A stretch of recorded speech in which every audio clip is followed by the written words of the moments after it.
আপনি কি জানেন পৃথিবীর অনেক বড় বড় শহর আছে যেখানে হাজারো বাংলাদেশি থাকা সত্ত্বেও আমাদের কোনো দূতাবাস বা কনসুলেট নেই। এর ফলে কি হয়, সন্তানের জন্ম নিবন্ধন থেকে শুরু করে পাওয়ার অফ অ্যাটর্নি অথবা পাসপোর্ট রিনিউয়ের মতো জরুরি কাজের জন্য ছুটতে হয় হাজার হাজার মাইল দূরের অন্য কোনো শহরে। একবার ভাবুন তো, বিদেশের মাটিতে বিপদে পড়ে আপনার যখন নিজের দেশের একটু আশ্রয়ের দরকার হয়, তখন যদি দেখেন আপনার আশেপাশে কোনো অফিসই নেই। এই বিশাল পৃথিবীতে তখন নিজেকে কতটা একা মনে হতে পারে। চলুন দেখে নেই এমন কয়েকটি শহর যেখানে প্রবাসীরা প্রতিনিয়তই এই ধরনের সমস্যার মুখোমুখি হচ্ছেন।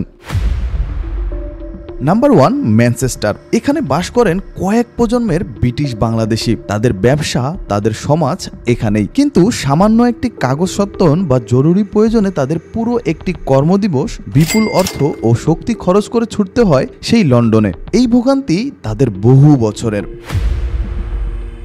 Number 2, Vancouver. মহাদেশের এক প্রান্তে বসে থাকা এই শহরে প্রযুক্তি খাত সহ বিভিন্ন পেশায় বাংলাদেশিরা সুনাম কুড়াচ্ছে। কিন্তু কনসুলার সেবার জন্য তাদের আকাশপথে হাজার হাজার মাইল পাড়ি দিয়ে টরন্টো বা অটোয়ায় যেতে হয়। এই দূরত্ব শুধু ভৌগোলিক নয়, মানসিকও।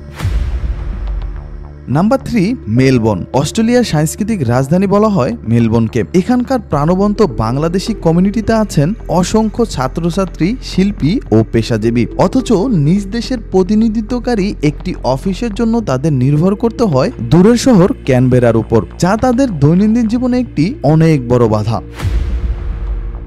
Number 4, Barcelona. স্পেনের রেস্টুরেন্ট ও পর্যটন শিল্পে খেটে খাওয়া বাংলাদেশিদের সংখ্যা দিন দিন বাড়ছে। তারাই দেশের অর্থনীতির চাকা সচল রাখতে সাহায্য করছেন। কিন্তু আইনি সুরক্ষা বা জরুরি সেবার জন্য কাজের দিন নষ্ট করে রাজধানী মাদ্রিদে যাওয়ার ভোগান্তি তাদের প্রতিনিয়তই পোহাতে হচ্ছে। Number 5, Frankfurt. এটি জার্মানির অর্থনৈতিক ও ইউরোপের অন্যতম বাণিজ্যিক কেন্দ্র।